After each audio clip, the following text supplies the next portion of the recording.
What's up, everybody? Welcome into another edition of the Cameron Parker Show. I am your host, Cameron Parker.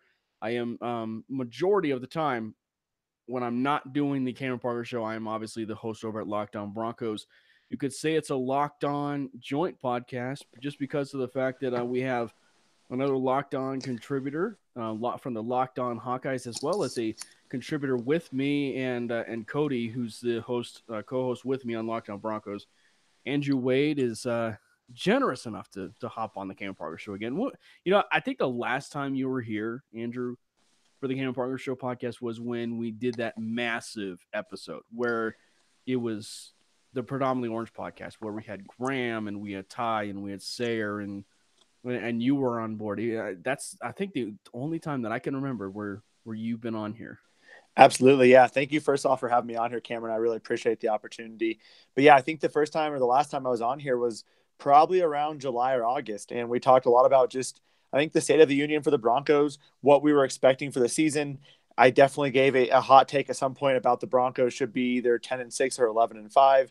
That was quite evidently incorrect. Although I'll stand by my statement that I think the Broncos had enough talent to be around that record. Right. I think there were some obvious issues with, for me personally, the coaching staff that kind of caused them to be at 6-10. But yeah, man, that was a fun episode. It was a very in-depth episode, great conversation, and really kind of my first introduction into podcasting. And here we are now, 6-7 months later, and I'm actually hosting my own podcast on the Locked On Sports Network called Locked On Hawkeyes. So any Iowa Hawkeye fans out there, smart people, definitely give it a listen.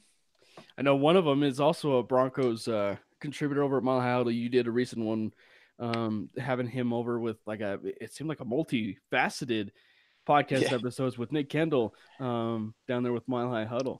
Yeah, man, we had Nick Kendall on, and him and I talked for about probably an hour and a half. And when I say him and I talked, it was more of me asking a few questions and Nick giving some fantastic answers.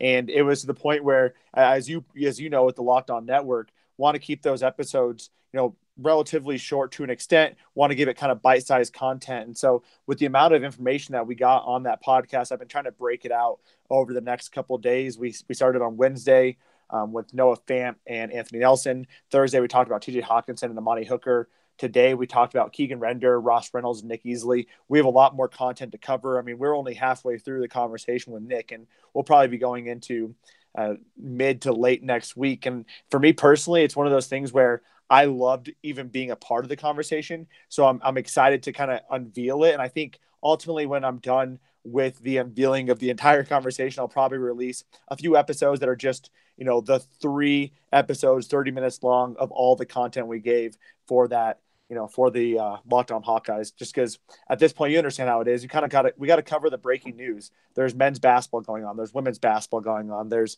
wrestling and stuff. So I have to cover that stuff in addition to the NFL draft. Although I do personally have a very soft spot in my heart for the NFL draft and talking about which Hawkeyes I think should be Denver Broncos. Well, one in particular is Josie Jewell, and you and I both love some Josie Jewell. For those of you who don't know and are first-time listeners of the Cam Parker Show podcast, unfortunately, this is my second fiddle podcast, really, because like Andrew said, I too am a host over at Locked On Broncos. That's where the majority of my work goes to with Locked On Broncos. Both Cody and I have a lot of great content down there on the Locked On NFL Network. So if you guys please check that one out, because that's where the majority of the Denver Broncos content goes to.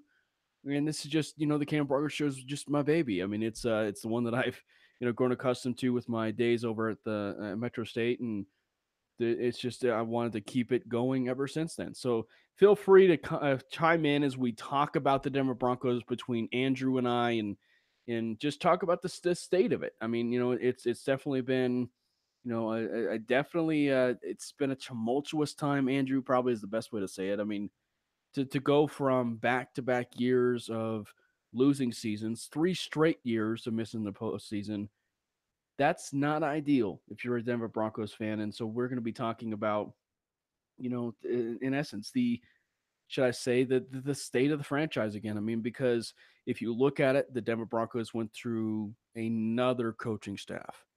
And there was the opportunity where we probably would have been looking for another coaching staff And at least after last season, I should say, we're looking for a potential of another coaching staff last season. It didn't come to fruition. They decided to hold on to Joseph to let him to prove his worth as a second year head coach. And for at least the majority of it, I should say, and for at least some of it, there was some improvement. I mean, from his coaching side, and unfortunately, though, wins and losses do matter, and John always said that himself. In just him talking, and wins and losses matter, and unfortunately, that just compounded it to the fact that you know when you have that record of back-to-back losing seasons and missing the playoffs for 3 straight years, that's an unfortunate thing to carry with you when you are an NFL head coach, and especially with the franchise that the Denver Broncos certainly present. But they've now ushered in a veteran head coach of the variety of more the coordinator, which is a different contrast, really, when you look at the whole Vance Joseph dynamic. They hired Vic Fangio, and they went through this whole process. And I think that the one thing that has been so impressive, Andrew, and I want to get your take on just everything that was just outlined, obviously, but my biggest takeaway is it is not it is not easy to interview like 5, 6 candidates and then to potentially steal away two of those candidates on your coaching staff, and then to have one of those guys who was hired, talking about Vic Fangio, have the wherewithal, the smarts, what have you, to bring on a guy who was interviewing for the job that you just took, and talk about Mike Munchak. So the fact that the Broncos were able to make this power play move to bring Mike Munchak, arguably maybe the best offensive coach, but maybe the best offensive line coach to the Denver Broncos, probably was, and obviously there's going to be a lot of pull with Rick Scangarello and a bunch of those other moves potentially if when they get their quarterback coach, but he was the hire of the season. I honestly, I couldn't agree more. I think so. You covered a lot there, and I have a few things I kind of jotted down that I wanted to talk about based off what you said. And the first thing, kind of to cover Vance Joseph, I felt like, well, in the Broncos in general, I felt like we're going through Groundhog's Day. Like every single year, we're having the same conversation. We're either talking about a new coaching staff or what new hires are going to really improve our team this year. Last year, we were talking about, the new offensive line coach and how he's going to improve the offensive line. We're talking about all the additions and how they're breaking out the defensive line and the linebackers and how that was really going to improve the team, right? And it ultimately, there were some improvements here and there. I thought the offensive line play was actually pretty solid last year, all things considered. They had so many injuries and whatnot. But as far as the Groundhog's Day thing, we're always talking about a quarterback. We're always talking about, is this our coach? And it's happening again this year. We have a new head coach. We have still a quarterback controversy in the sense. I don't believe Case Keenum's the answer. I don't think anyone really does. I think there's an opportunity for Case to be successful in the right type of offense. And kind of like last year, I feel like I'm having the same conversation where I feel like Case could be successful in Rick Scangarello's offense. I feel like if anyone could get the most out of him, it's Rick.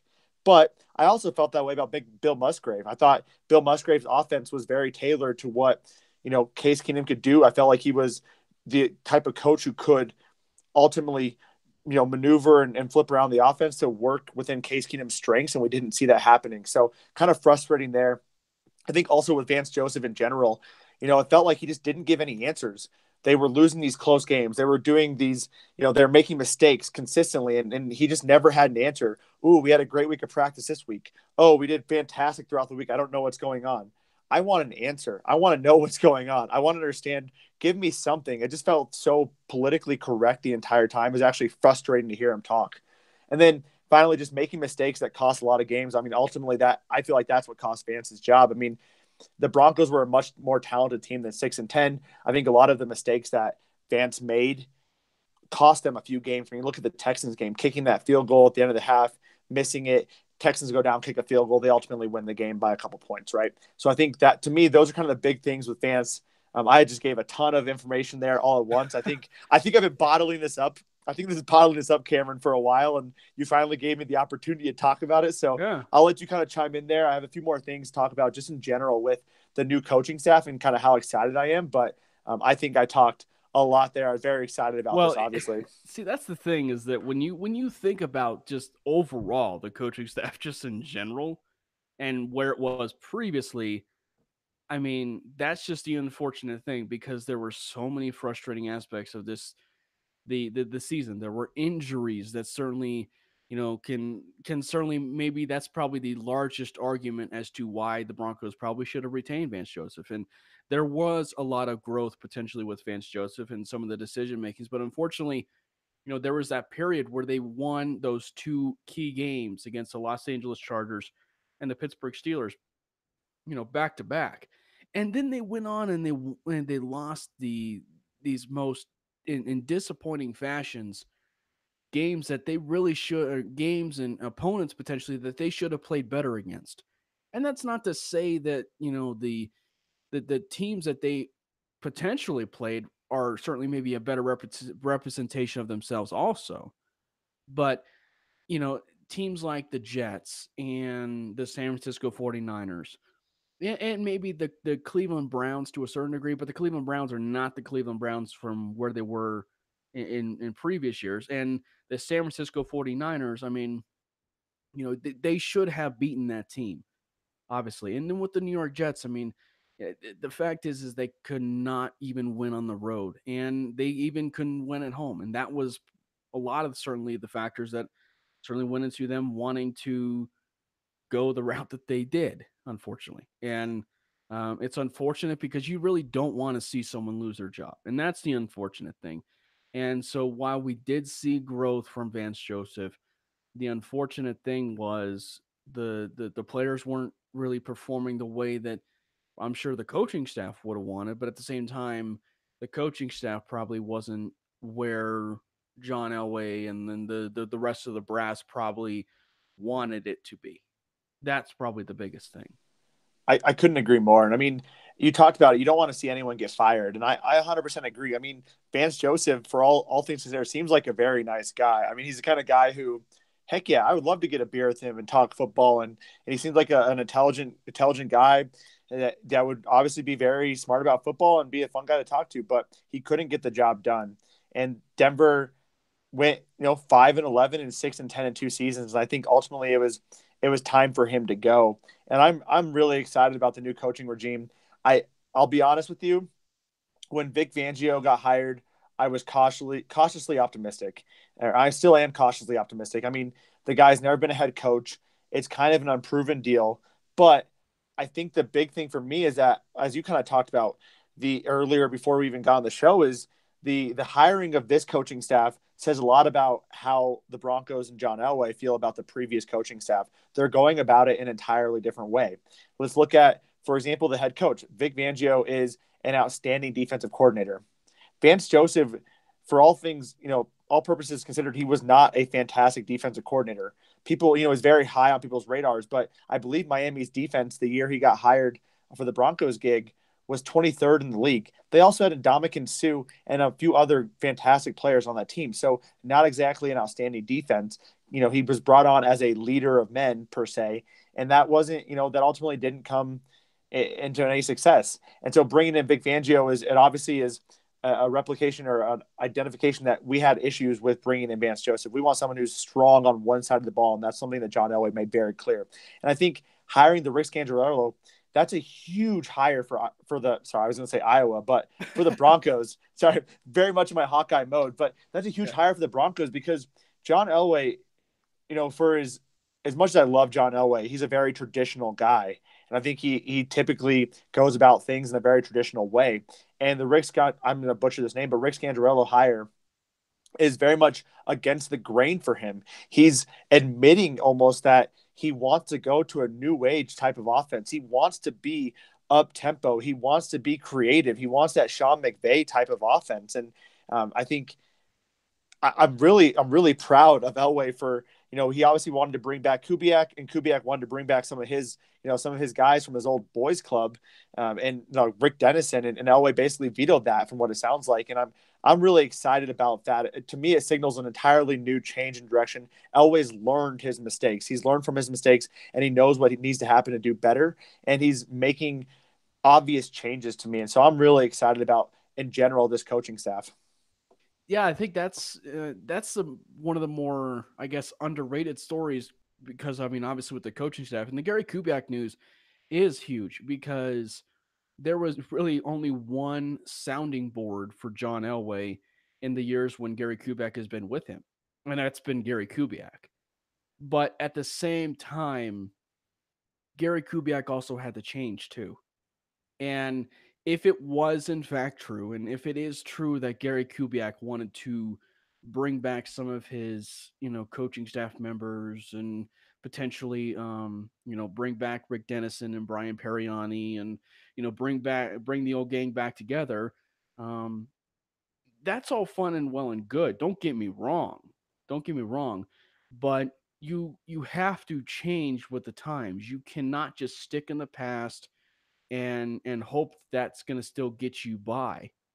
And unfortunately, I think that's the unfortunate thing with Gary Kubiak and where he fell, unfortunately, and with the state of John Elway, unfortunately. And again, like you said, kudos to John Elway really for, and maybe this has just been him, contemplating what happened with the Paxton Lynch move, or just even with, just these overall, should I say, just the overall moves that he's really made. Because if you think about it, maybe it was this Paxton Lynch move and him looking at these potential guys. Because if you go back and you look at it, who were the two successful first round draft picks of that first round? I mean, it was Jared Goff and it was Carson Wentz. Obviously, they went number one and two, but they are still labeled so far as first round success. And I think that for John Elway, I think he's overall doing some soul searching, or has been doing some soul searching because, and at the same time, and I actually just thought of this, but at the same time, kudos for him for still keeping relevant with the Mike Shanahan coaching tree. But at the same time, he's also thinking outside the box by grabbing a guy that is and tuned into multiple different systems on the offensive side of the ball. And that to me shows you that John Elway really has looked at this entire thing and wanted to evolve at least the last few years.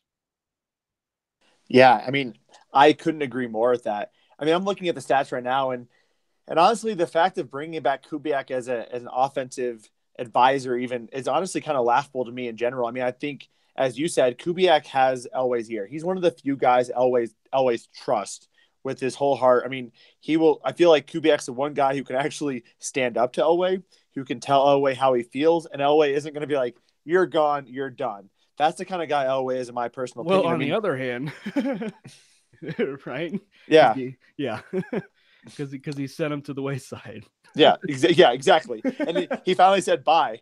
but I think, Yeah. but I think that's, like you said, I think that's Elway growing up and realizing that Kubiak was a great. I mean, I think Kubiak was a very influential in the Broncos draft last year. I think that was, you can tell the kind of impact that Kubiak had on that. But also, let's look at some of the things that Kubiak did that weren't so great. I mean, he's the guy who really wanted Case Keenum. I mean, that's the kind of quarterback that Kubiak wanted. Case Keenum was brought on on the Texans by Kubiak.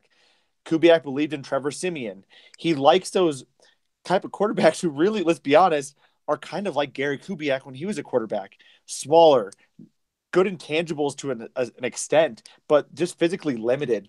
And so you need to be able to separate from that. And I think also, looking at the Kubiak situation where they wanted to bring him on as an offensive advisor, I was never really on board with that. You talk about, well, Denver was able to go 9-7 with Trevor Siemian. Yeah, but you look at the offensive defensive rankings, that defense was still outstanding. All right. They were fourth in the league in points allowed. They were fourth in the league in yards allowed. Offensively, they were 22nd in points and 27th in yards allowed, which is actually worse than the year after that with Vance Joseph. So to me, I mean, Kubiak's a very brilliant guy. I think he's a great offensive mind. Obviously, he did some great things with Joe Flacco in Baltimore, and not a lot of guys can get a lot of things out of Joe Flacco. I mean, I'm not a big Joe Flacco fan, but I think it's really great to see Elway be like, "You're my trusted confidant, but I need to get rid of you because I need to make this organization successful." And really, he's putting the organization first, and that gives me a lot of again, cautious optimism for the coming years. So then, where is it now? Then, I mean, after seeing, because one thing that you really um, had yet to touch on really was the fact that Elway did make that power play move to allow Vic Fangio to bring on Mike Munchak, and I think that to me, shows you the trust that not only Mike Munchak has in the Broncos organization versus where Pittsburgh was, but it also shows you that Vic Fangio trusted in to allow Mike Munchak, who for him to come in and come to a job where the guy actually took his job shows you certainly a lot about Mike Munchak the guy, Mike Munchak the person, Mike Munchak maybe as the overall head football coach, that they mesh extremely well. And I think that the fact that they were able to bring just Mike Munchak in, you know, and I wrote about it on Predominantly Orange, but they boasted a complete team already just with those two potential hires because of the fact that you said, and I agree with Vic Fangio, who was arguably the Wade Phillips now of his generation, one of the best defensive minds in the NFL. Then you bring on Mike Munchak, who's arguably the greatest offensive line coach in the NFL right now, which, if you think about it, and so like say, and so that's the thing, say we're doing a role reversal. Say we're doing a role reversal. Never would have happened, obviously. Vic Fangio would have stayed with Chicago. But if you're doing a role reversal, there's that same effect. I mean, if Mike Munchak was the head coach and Vic Fangio was the defensive coordinator, you're staring at an exact same scenario. And the fact that the Broncos were able to luck out on something like that speaks volumes because the greatest offensive weakness, really, I mean, they showed a lot of opportunity for, and a lot of chances to get better because I agree with you. I felt like they were better than, it seemed on the field with the offensive line, but to have potentially its greatest weakness now have an opportunity to be maybe its greatest strength because of the fact they have one of the best offensive line coaches in the business, and Mike Munchak is, it kind of gets me salivating just thinking about the idea of where Garrett Bowles could be in his development. I mean, Cameron, I couldn't agree more. For me, there's a couple things. First, I think the fact that Mike Munchak still came to the Broncos says a lot about Vic Fangio's ability to be humble in a sense. He's not afraid of Mike Munchak taking his job. And I think, that's, it's easy to think that, but realistically, Mike Munchak was going for the head coaching job and he was arguably the favorite for a while. And so to not get that job and Vic Fangio be okay with him coming over, I think is really says a lot about Vic Fangio and what he wants from his coaching staff. He's okay with surrounding himself with very intelligent people who know a lot about the role of being a head coach. Mike Munchak was a head coach before, and I think that experience will really help Vic kind of rely on that. Also, the fact that Mike Munchak came to the Broncos says a lot about Mike as a person. I mean, he wants to be closer to his daughter. This is ultimately, to me, this is a move he made for his family where he was given the same opportunity. You don't typically make horizontal moves in the NFL unless your team's going downhill or you have some sort of some external circumstance that kind of overrides everything. I think the Steelers are definitely on the decline. Big Ben is getting older. Antonio Brown wants to leave, but this is ultimately about his family being here. And so he's willing to accept that, in a sense, horizontal, role to be able to be closer to his family. And I'm really excited to see what he can do. I think a lot of the offensive linemen will benefit from his presence. I mean, Max Garcia had a fantastic rookie season for a 4th-round draft pick out of Florida, but has kind of fallen off the wagon after a couple of years. Matt Paradis has been injured. He's also a free agent. So what are we going to do with him? However, they have Sam Jones, last year's 6th-round draft pick out of Arizona State, from the Colorado area to the Denver area. I think that's the kind of guy who's going to really benefit from Mike Munchak's presence. We're going to see a revamped offensive line. Talked about Garrett Bowles. I think he really performed well down the stretch. He had a really tough first 8 games, but you didn't really hear his name called a lot at the end. I mean, he wasn't the kind of guy who was allowing speed rushers to get. He had a good. Except for that last game, I mean, where the holding penalties came to rear its ugly head. That last game was just bad in general, though, man. I mean, yeah. I mean, that I feel like at that point people were like, "Well, we're done at this point." Like it was over. But yeah, I mean, I thought Garrett Bowles played really well, but playing with being under Mike Munchak will be really huge for him. And I think we'll see a couple offensive linemen taken in this draft. I mean, let's be honest, Denver's offensive line is either old, injured, not as talented. I mean, across the board, you look at Ronald Leary, injured, Matt Paradis, injured, Jared Valliere, old and injured, Garrett Bowles, young and inexperienced, Max Garcia, young and not very good, Sam Jones, young and inexperienced. Like, we're gonna get some offensive linemen here. I'm really excited about what Mike Munchak can do with that team. Yeah, and then you go to the fact about Vic Fangio and him bringing on um another piece of the mob with Ed Donatel and Rick Scangarello. The fact that he was able to bring on Rick Scangarello, as we were alluding to earlier about John Elway, it also tells you Vic Fangio's identity, that he wants to still stay current in the times and be innovative. And because, you know, I would not be surprised if potentially the Broncos brought in a guy that could potentially be a head coach in waiting in Rick Scangarello a little bit down the road. Now, granted, that's really hard to predict. That is really hard to predict because you have no idea whether or not that he's actually going to stay with the team. Because if he performs as a head coach or a coordinator, then a lot of teams are going to start calling for him to potentially interview for head coaching jobs.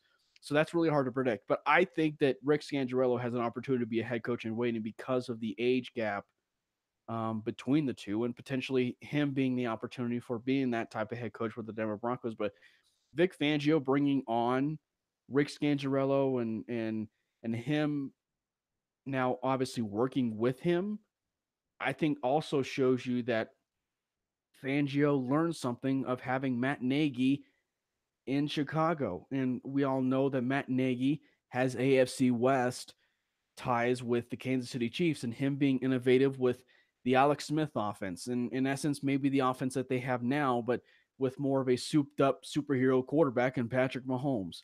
So the fact is that I think Fangio also saw firsthand where the Denver Broncos are and also where they can be with Rick Scangarello. And, you know, so then let's even go a little bit further with that offensive side of the ball and just think that, you know, we're looking as far as the offensive side of the ball with these running backs, the wide receivers. I tell you what, I felt like the offense took a lot of strides this year, but the opportunity to go even further potentially with where they have now with a new innovative coach only excites you that much more. Yeah, and I mean, let's not forget about what Matt Nagy did with Mitch Trubisky. I mean, he hit a lot of Trubisky's flaws, and I think Trubisky is going to be a decent quarterback. I don't think Trubisky is anything spectacular by any means, but he hid a lot of his flaws last year. And as you said, Fangio saw that, and he brought in a guy who is, kind of on the same line. Kyle Shanahan 2 years ago was kind of the most innovative offensive mind in the NFL. I mean, what he did with Atlanta when they took him to the Super Bowl, that was incredible. Ultimately, his play calling and maybe a little bit of his aggressiveness and the decisions to pass consistently in the third quarter of the Super Bowl probably cost him the Super Bowl. But let's get away from that. I mean, Kyle Shanahan is a great offensive mind coming from his dad, but more of a modern day offensive mind. And I don't know if you read this story, or maybe I read it from you. I can't even remember now at this point. But Rick Scangarello wanted to work for Kyle Shanahan. He has been studying Kyle Shanahan's offenses for years, and so he has those principles down pat. And I'm excited to see what he can do with the Denver Bronco offense. I'm excited to see how Case Keenum can perform in that offense. I mean, I will never tell you that Case Keenum is going to be a fantastic quarterback, but in the right system with the right coordinator, Keenum can be a very solid average quarterback. And an average quarterback with a strong defense can get you decently far. Look at 2 years ago's Minnesota Vikings with Case Keenum. They went 13-3. They were a game away from the Super Bowl. So there's a lot of opportunity there with Rick Scangarello. You talked about him being a head coach in waiting. I think ultimately that would be a nice thing. That'd be awesome if that worked out that way. But if he has success with Case Keenum, that guy is gone. He will be there. Every team is looking for the next innovative offensive coordinator, the next Sean McVay.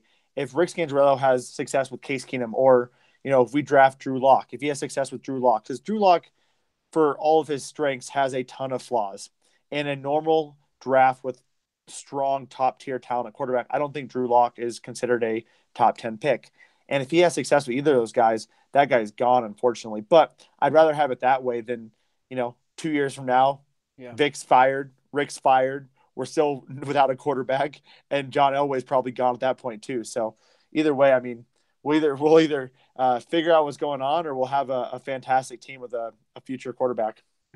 I think that's where it sort of leaves it exciting about Rick Scangarello and also when Gary Kubiak left the building, because then there was that uncertainty and where is Keenum's place on the roster, because it sort of left that open, really. And because as Graham, who's listening to our show, our fellow predominantly orange writer, he said the 2 yard passes killed the Broncos. I mean, it's really hard to argue that, because if you look at the last handful of games, the last 5, 6, 7 games, it's like Case Keenum became Trevor Siemian, or just the guys where they would throw below, they would not throw past the six. It would always be, something as far as average of 5 yard passes for at least up till halftime. So it got to be annoying, and it also got to be very repetitive.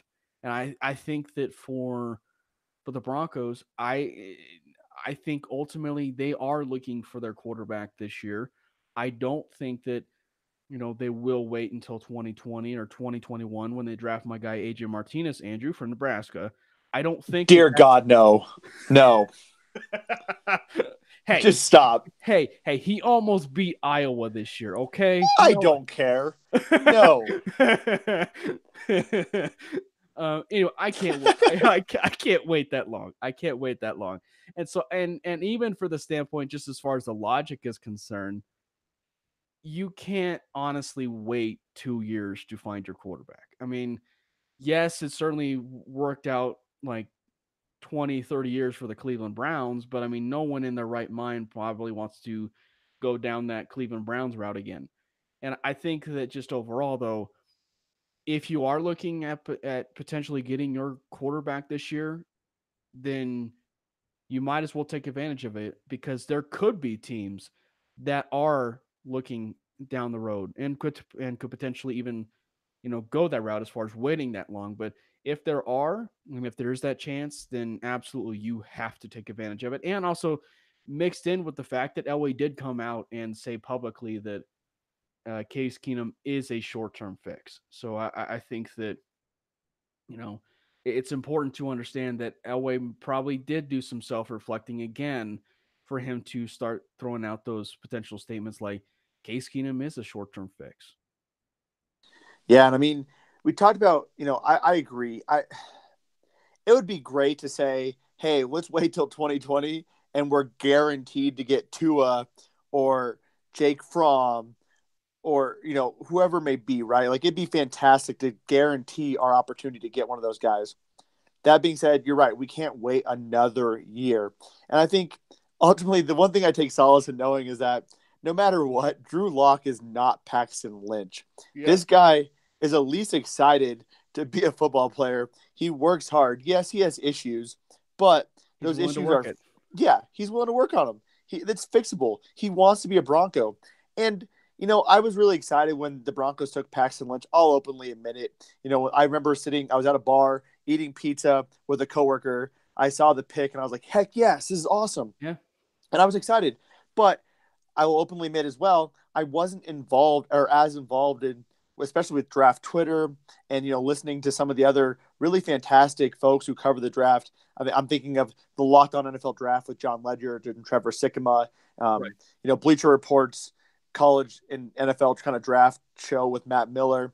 I wasn't as involved in listening to those shows at the time, but I think one of the things I would have realized is that Paxton Lynch doesn't have it up mentally. It's not there mentally. And he had all the talent in the world, physical talent, but he just didn't have it there mentally. He wasn't willing to put in the time or the effort. And you could see that during game time. And so at least with Drew Lock, you're not getting a Paxton Lynch, which, God, I just couldn't imagine suffering through that another time. So that Yeah. at least makes me kind of happy.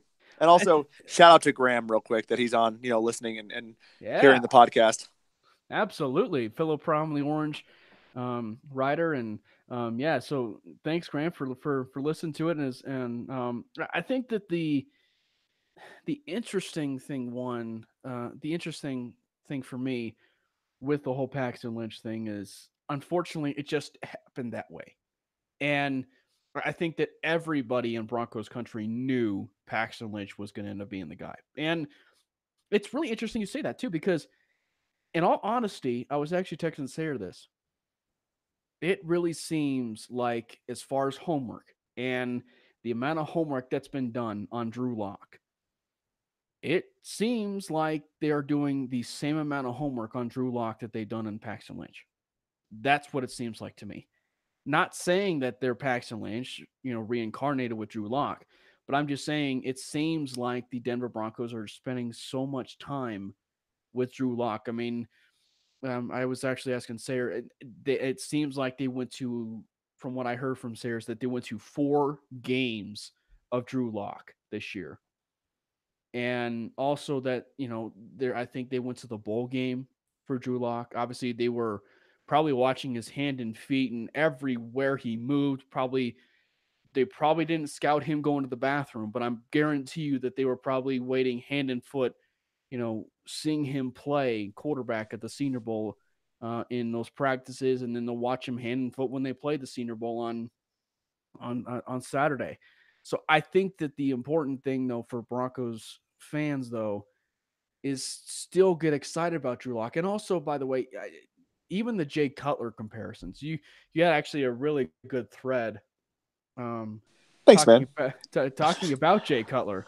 But and so that's the thing, is that I liked Jay Cutler as a quarterback. I liked Jay Cutler as a quarterback. However, there is a distinct difference between Jay Cutler, the quarterback, his personality, and Drew Lock, the quarterback's personality. There's a stark difference, and it goes to how Drew Lock is thinking, and it goes back to the clip that I found talking about where Missouri football was when he was the freshman quarterback to where it is now. Yes, it isn't a successful program potentially with wins and losses and what have you. But the fact that they are still able to manage to get constant recruits to the SEC, and him being successful and throwing for 40 to 50 touchdowns, in the SEC, and having 99 touchdowns in the SEC is absolutely no small feat. And for him to do that against that type of, competition is absolutely staggering. And so, yes, he is a first round draft pick. He's not Paxton Lynch because of the type of production that he's doing it against. He's not Jay Cutler because of the production that he's doing it against. So everything is just to the point where the talent is probably the same as far as maybe them, but there's still those flaws, and they are easily can be worked. But for Drew Lock, though, it seems like he is the perfect fit for the Broncos. He goes together like Han Solo and Chewbacca, or Benny the Jet Rodriguez and Smalls, or peanut butter and jelly. It seems like they just go together. Yeah, I mean, I think that's fair. I mean, those were some interesting comparisons and analogies. I think you got pretty creative on that one. I think the least creative was probably peanut butter and jelly. Maybe you should have started with that one.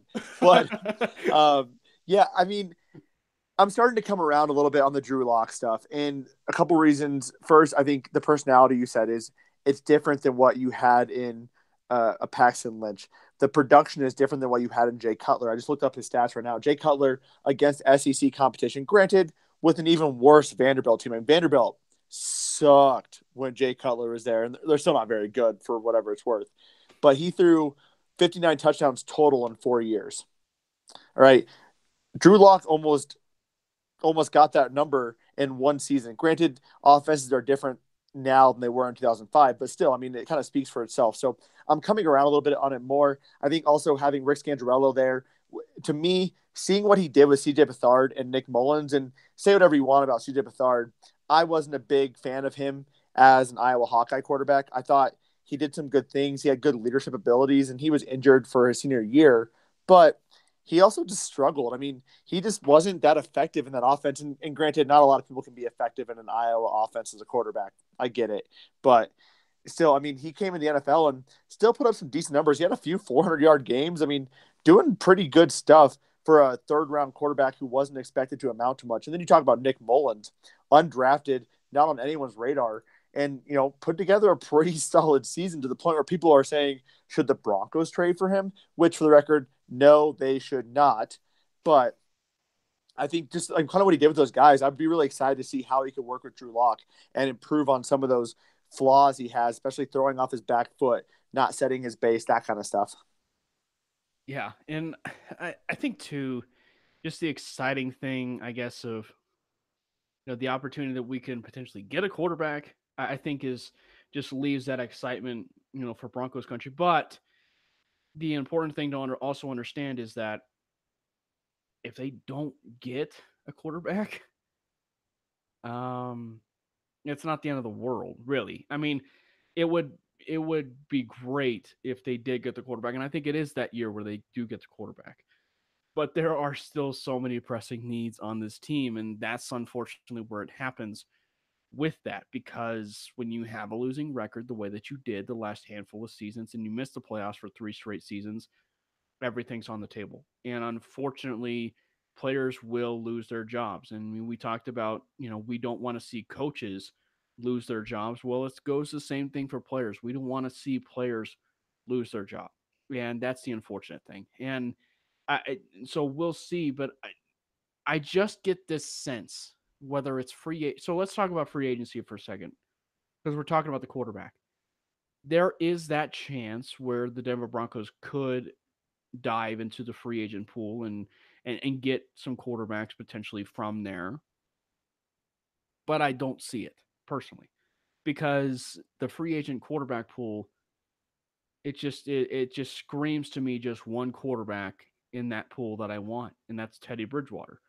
And with it being just Teddy Bridgewater, that also means that one team is going up against 15 other teams to get Teddy Bridgewater services, which means that's one heck of a bidding war for just one guy. And I don't want that. I want to just also draft my guy. So, yes, I absolutely would love Teddy Bridgewater and have him reunite with Case Keenum and make it a true quarterback competition again. Which is also another underrated aspect, by the way, I think, of Case Keenum playing better next year, is to get a true quarterback competition. That's a different side point. But yes, I do want Teddy Bridgewater, but I don't think it's likely, which is another reason why I want to go to the draft. And if you look out and you get maybe a Dwayne Haskins and a Kyler Murray, who with Kyler Murray, he excites me, by the way, but um, he just got the unfortunate height question marks and the size overall. But yeah, so I don't know. But let's talk about the free agent pool though for a second, Andrew, because obviously there's the whole Joe Flacco discussion and obviously with the Teddy Bridgewater thing. Yeah, I mean, for me, I 100% agree. I would love to have Teddy Bridgewater. I think he'd be a fantastic addition. He's getting you younger at the quarterback position. He still has a lot of talent. I mean, he was doing pretty well at Minnesota before he had that horrific injury. He played pretty well in the preseason for New York. He only played in one game with the Saints this past season, didn't do very well, but also was playing with all of their backups. So against the Panthers, who just kind of really wanted to take it to the Saints. But I think Teddy Bridgewater to me would be a fantastic addition, especially if you can get him for $10 million a year, let's say. I think, like you said, the competition is going to be a lot higher for his services. I think there's going to be a few teams that are going to want to pay him a lot more, and I don't think Teddy Bridgewater is John Elway's guy. I think one of the things you can always rely on with John Elway is that you know what kind of guys he wants, and that kind of goes with the Kyler Murray thing.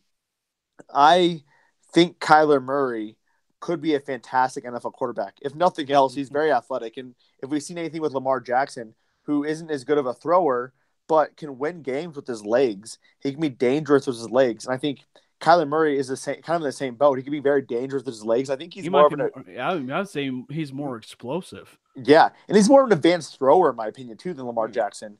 But that's not the kind of guy Elway goes for. So let's just be honest, this is not happening. I will It's just, say this. I will say this though, and I've been making the point all the time. What sport did Kyler Murray get drafted in? I mean, you make a good point. I realize I Elway. I I'm realize just Elway's a baseball player. I'm just saying that there's really only one quarterback that's an executive or just a front office executive that could potentially relate to Kyler Murray on that type of level. That's all I'm just saying. Yeah, I mean, I think that's a good point. I mean, again, with Elway, he's so predictable in such weird ways. But I think what we've ultimately found with him is he loves quarterbacks who are literally John Elway 2.0. I mean, think about it. Paxton Lynch, tall, athletic, great arm. John Elway. Drew Lock, tall, athletic, great arm. John Elway. Kyler Murray, short, super freaking short, athletic, and good arm. He only fits 2 of those 3 criteria. It just isn't happening. And as far as the free agents go, I mean, I would love if Teddy Bridgewater was signed. Obviously, I don't think we're going to be able to get him for the price tag that Elway would be willing to pay. I also think it's tough because in terms of free agents, I think Elway's not willing to take a gamble on another guy who is going to pay $15 million to come in and compete with Case Keenum. There's just no one on the market outside of, to me at least, Teddy Bridgewater that really makes a difference in that offense. Especially when you have, the new wave NFL where the young quarterbacks are taking over. Yep. That's I think where. And if Elway really seems to be our theme, if Elway really is doing this self-reflection, then I think that's highly on his mind. So I think that's why the Drew Lock thing was fascinating. But I think let's talk about Kyler Murray just for a second, because if you just think about that offense, though, with the potential maybe for Rick Scangarello and just it'd be the shortest backfield in the NFL without a doubt. We would have the shortest backfield. We would have the fastest. We would also have the fastest. We would have maybe the most explosive read option with Kyler Murray and Phillip Lindsay. We would have a nightmare for an RPO. Now, so Jeff Groton, one of the followers, one of my friends too, on Twitter says maybe Brett Hundley. So the thing with Brett Hundley that scares me is the games that he did have in the pros. Oh, he looked bad. And he looked bad for Green Bay. He was a great college quarterback with UCLA. Well, even that's a little bit of an exaggeration, but I mean, he was good in spurts. He was highly touted. I mean, he was protected as a first-round pick after his junior year, but after his sophomore season. But then junior year he just struggled. He just kind of struggled. But so I would appreciate him as a camp body, but I feel like maybe Brett Hundley to me would be more like back when we signed Christian Ponder. Back when we signed Christian Ponder, he was just literally like a camp quarterback for like 2 or 3 weeks.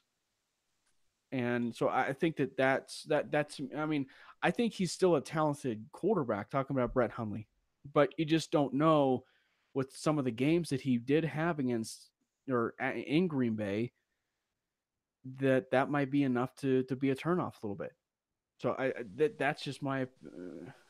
Yeah, I mean, I think it's an interesting option. I think, as you said, I mean, I think I'd be okay with bringing him as a camp body. I mean, I watched a couple of the Green Bay games. I mean, I lived in Wisconsin for 4 years. I have a lot of buddies and friends that still live in Wisconsin. I follow Green Bay more so just to hopefully watch them lose, so then I can kind of rub it in their faces. I'm that kind of person. I'm okay with saying it. But watching Brett Hundley play, I mean, it wasn't very good. With that being said, Aaron Rodgers makes everyone so much better. So when someone like Brett Hundley comes in, it's going to obviously look a little bit worse. The regression is going to be a lot more. And I think he definitely has the talent. There's a reason why he was projected as a potential first-round pick after his sophomore season. There's a reason why that was happening. And it's because he has that talent. So, again, I think you rely, though, on Rick Scangarello to kind of help build him into a good quarterback. At the same time, you bring Brett Hundley in. Are you really getting that far? I mean, just go, like you said, just go and get your quarterback at that point. Just go get Drew Lock. Get someone who hasn't been tainted in the NFL, someone who hasn't been ridiculed for seasons as a backup and getting traded around. I mean, now Hundley's on the Seahawks. He's obviously a free agent this year, but I mean, I think at that point, just go for Drew Lock. Either go for a Bridgewater who has shown that he can play in the NFL, or don't do it at all, is my opinion on that one. Or wait till 2021 and draft Adrian Martinez. Or don't. or just don't. I mean, God, if they waited till 2021 and drafted Adrian Martinez, I would lose it. Like if the Broncos don't draft a quarterback this year and they don't draft Trevor Lawrence, Tua, to whatever his last name is, Yeah, or Jake Tagovailoa. Fromm, or Jake Fromm next year, I'm gonna lose it. If they draft Adrian Martinez, it's over. Just Well, welcome to mediocrity, Denver. You are the new Cleveland. Okay, okay. Whatever. um, no, yeah, and I think that and it's so funny. We're spending so much time talking about the offensive side of the ball, and we haven't even touched the defensive side of the ball. And I think that that's at least understandable because the defense has been so much of a consistent theme.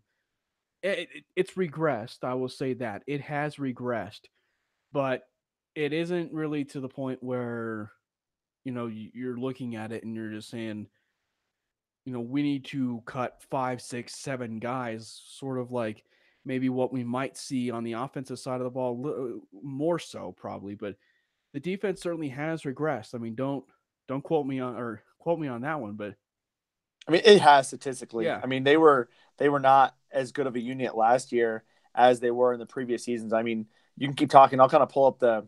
Oh, actually, I have it up right now.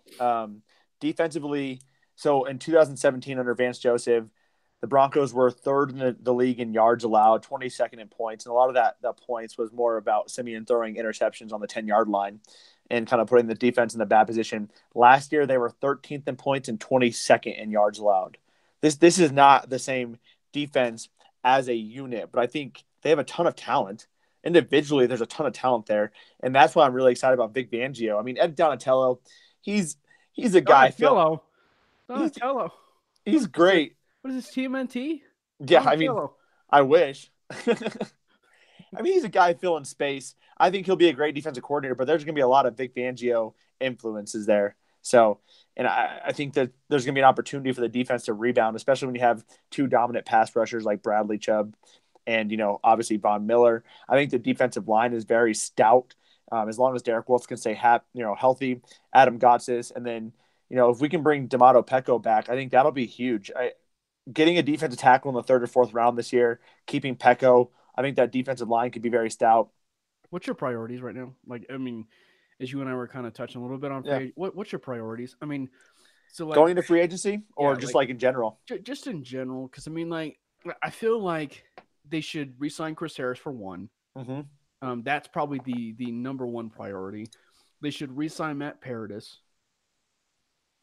Um, and then I'm okay if they bring back Bradley Roby. The question is just what will his market potentially be, and if it's so robust and there's no opportunity you're going to bring him back.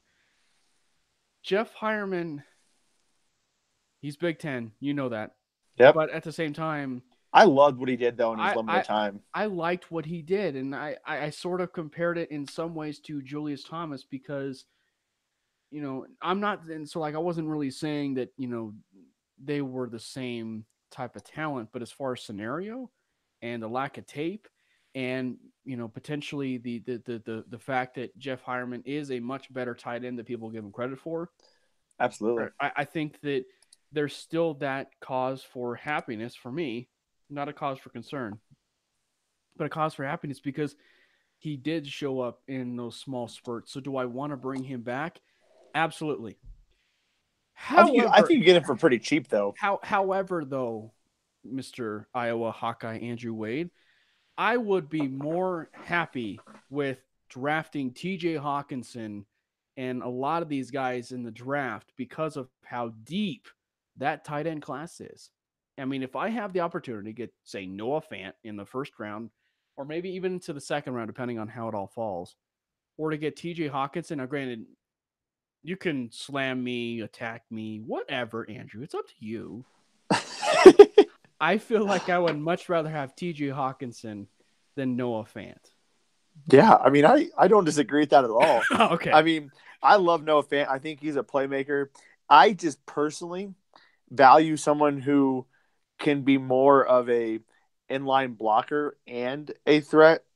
And I don't for me, Yeah, there's a and I blocker. There's a blocker, and then there's TJ Hawkinson. Yeah, I So mean that the guy destroys dudes, and he still has a lot of room to grow too. I mean, if you listen to the last couple of podcasts and Locked On Hawkeyes, I mean, Nick talked a lot about it. There's a lot of opportunity for improvement even within T.J. Hawkinson's blocking game. I mean, he's still, dude. The guy's 21. He's only been in college for 3 years. There's still a lot of improvement that could be had from him. I think either way, if they got Noah Fant or T.J. Hawkinson, I'd be very happy. That being said, I really like T.J. Hawkinson for the most part because I think Noah Fant can be an effective blocker, and he is a decent blocker. He does he's try just hard. yeah, he's just not as explosive as he is as a wide receiver. Or Exactly. yeah, And I think when you have a Philip Lindsay and a Royce Freeman, you need a guy at tight end who can block just as well as he can catch. And for me, Hawkinson can be that guy where the offense doesn't know if they're throwing it or running it because he can block just as well as he catches. So if for me, a perfect NFL draft is you draft Drew Lock in the first round at 10. You don't trade up, you don't trade down, whatever. Second round at pick 42 or whatever it is, if somehow, some way TJ Hawkinson drops, you either get up and you get him or you get him at 42, and I'll be pooping rainbows, man. Like just happiness, okay? you will not be alone. I Yeah. will probably be joining you on that journey. Yeah. But I'd be very happy if they got him. I mean, you talked about kind of what my priorities are, right? And I think Yeah, for me, I think you look at a couple options. I think we need a linebacker, a middle linebacker, an off-ball linebacker who can cover tight ends. I think Todd Davis did well enough, his but you best need career year. His best yeah, career year. he did a lot better than I haven't been a big fan of Todd Davis, but you need a guy who can cover tight ends a little bit more effectively than Josie Jewell and Todd Davis. Because Todd Davis, he bites in the run every single time, and Josie Jewell's just not athletic enough to cover some of the top Plus, tight ends. I just don't. I see him more in Brandon Marshall's role, or Yep. just personally. That's just me, and just Yeah, what I I think you noticed got with. to get rid of Brandon Marshall. I mean, I think he's a great person and he does a lot for the community, and I really respect what he's doing. But he's costing a lot of money, and you have a cheaper option than Josie Jewell and Todd Davis. So money talks. I Yeah. think he's probably gone. But I think you need a second corner. It doesn't have to be a top tier corner. Vic Fangio's offense is more zone based, and you don't need as dominant of a corners as long as you have a solid defensive line and linebacker crew that can rush. And I think you need to get someone to replace Darian Stewart, whether that's Stuart Cravens or someone in free agency or someone from the draft class. And to me, and I'm going to be very biased here, Monty Hooker is a great fit. He could play that role and kind of move around the defense a little bit. You also have some guys who could be, Jimmy Ward is a guy in the 49ers who is probably gone this year. Um, he's he was a first round draft pick, kind of struggled, been moved a lot around, back to corner, back to safety, back to corner. I talked about him in the beginning of the year, some guy that the Broncos could potentially use. He could be an option at safety.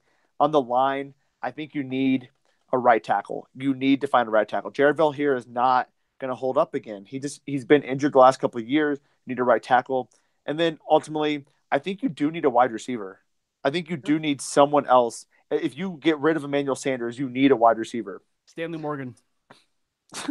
Not a Nebraska guy. All right. Hey, we're talking about Iowa and we're talking about AJ Martinez. I mean, I feel a theme going on here. The Big Ten. I mean, Yeah. dude, I love the Big Ten. Big Ten football is the way to go. Those guys, if they are nothing else, they are fundamentally sound. Yes. So you got that going for you. Hey, and speaking of wide receivers, and since we're doing little Bronco notes here, I mean, they did sign Aaron Burbridge to a futures contract. So that I think for me, that's at least exciting. I mean, they're keeping the Big Ten thing. Yeah, man. I mean, I think we saw the Broncos draft class from last year.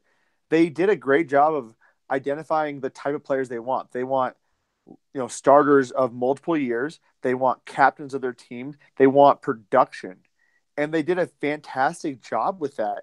And a lot of Big Ten guys are in that mold. Unless you're from Ohio State or Michigan, a lot of those guys are, let's be honest, corn-fed guys who are not Yeah. highly touted, worked their butts off, Yeah. and are now going to be playing in the NFL. So I think it fits the mold of what John Elway is trying to do. I hope they stick to that mold going forward, and that's also why Drew Lock just makes even more sense. The guy is a multi-year starter, captain of the team, senior. I mean, it's just like a perfect freaking fit for the Broncos at this point. I think Oh another yeah. guy, and you're gonna love this. I'm gonna pull a random guy out of the hat. Uh-oh. Ross Perschbacher. I can't say his name very well. He was a 4-star recruit coming out of high school, committed to the Hawks. Ultimately, decided to, commit to the Alabama Crimson Tide. I get it. Don't blame him. 4-year starter on the offensive line there as a center. This guy, a little bit small, a little bit undersized, right? Probably not going to be going until probably the third day. But that's a guy I'd be very excited about the Broncos drafting because, again, 4-year starter, big time program, Iowa boy, right? You got the in general Midwest kids. You got the hardworking mentality. I want that guy to work with Mike Munchak. I think that guy could ultimately replace Matt Paradis. It just seems like the Broncos should just continue that theme this coming year. If you really want to and this is probably another topic for another show, but just I just personally feel that they need to just continue doing that thing because it maybe to talk about the Nebraska as far as what they're doing. The best way to expedite a rebuild, Andrew, is to start a freshman quarterback. And if he's really, really good, like potentially I think Adrian Martinez can be, that's the best way to expedite a rebuild and just to fast pace a rebuild. If the Broncos can do that and continue that, say, because we don't know if it's a rebuild. Yeah, I mean, I don't think it's going to be a rebuild, not in essence with the hires that they made. So if they can do that, then you have to continue the theme of, bringing in these captains, leaders, potentially that could be of your defense. So let's just say you don't get a Drew Lock at 10, then there's that opportunity you can get a Devin White at 10. If you have the opportunity to get Devin White at 10, and then you have the opportunity to maybe put Todd Davis there and maybe, as well as maybe a Josie Jewell, you will have one heck of a linebacking core, and you will have a leader of your defense. Because I mean, that's theoretically your quarterback of the defense is linebacker. So if you can have that, you will be at a huge advantage on the defensive side of the ball, knowing the fact that you're going to have a guy that's going to be solid calling the plays on the defensive side of the ball. So I just think that they should really look on that side of the ball and continue that theme as far as adding those leaders, what have you. On the defense end, since we're talking about Josie Jewell, though, a little bit, I just feel like he meshes so well with what Fangio wants. Just this hard nosed guy and who's going to work his butt off to get the job done. And I just feel like Josie Jewell is that type of guy. And I just feel like he is going to feel so much more comfortable in this particular system than, say, the last one. And Joe Woods loved him. Joe Woods loved Josie Jewell. But I just think that, with this particular system, it's going to remind him of his Iowa days, correct? Yeah, I mean, I don't disagree with that. I mean, Iowa obviously played a different defense. They typically do a traditional 4-3. Denver has a 3-4, and that's what Vic Fangio does. I mean, I think from that perspective, it's a little bit different. But playing for a guy like Vic Fangio is very much like playing for a guy for Kirk Ferentz. I mean, it's a very hard-nosed type of approach to football. The only thing I will say is that, and Josie got knocked a little bit on his coverage abilities coming out of college. I will say that I think he does a really good job because mentally he's faster than everyone else in the field, but physically he does get beat a little bit. I mean, if you watch the Iowa Stanford game in the Rose Bowl a couple of years ago, yeah, Christian McCaffrey destroyed them. And I remember watching a couple of plays where Josie Jewell just looked ridiculous because he couldn't even touch Christian McCaffrey. So the Bears defense relied on very athletic linebackers, interior linebackers, or off-ball linebackers. I mean, Danny Trevathan is a very sound, athletic, off-ball linebacker. I think that's the only part where Josie Jewell is going to struggle with. Also, let's just take a step back. You very casually dropped the Broncos taking Devin White at number 10. I think we just kind of glided over that as I feel like that wasn't touched on enough. Yeah. You just very casually said, "What if we take Devin White?" First of all, I think that'd be fantastic. I mean, I think that would really solidify the defense a lot. But holy crap, you just kind of brushed on by it, talked about it a little bit, and then went on like it was just no big deal considering we've been talking about Drew Lock for the last hour. So thought that was interesting. But yeah, no, I think that'd be an interesting approach to the defense. I think so, Cameron. Obviously, like time constraints wise, I got to get going, but I would love to have continue this conversation even Yes. tomorrow. I think there's a lot more we can talk about. Obviously, as you could tell from the first 10 minutes of our conversation, I'm Right. very excited to talk Broncos. I've been talking Hawkeyes every day for 30 minutes for the last 2 months, and I'm kind of excited to talk about this. So I think if you want to, I'm down to pick this conversation up tomorrow even. Hey, we'll see what the listeners audience want, and I know that it's my mom's birthday weekend, so we'll see what I can. Good luck, man. We'll see what I can fix, to see if I can get what the listeners certainly want on a Saturday evening. We'll see, but I love it, man. it is the Senior Bowl, so I just want to throw that out there. It is the Oh, Senior I'll be Bowl. watching, man. I have it recorded. I'll be watching Anthony Nelson and their Iowa Hawkeye, see how he does. So don't worry. I'll be checking it out. Follow Andrew on Twitter at Wade_Andrew.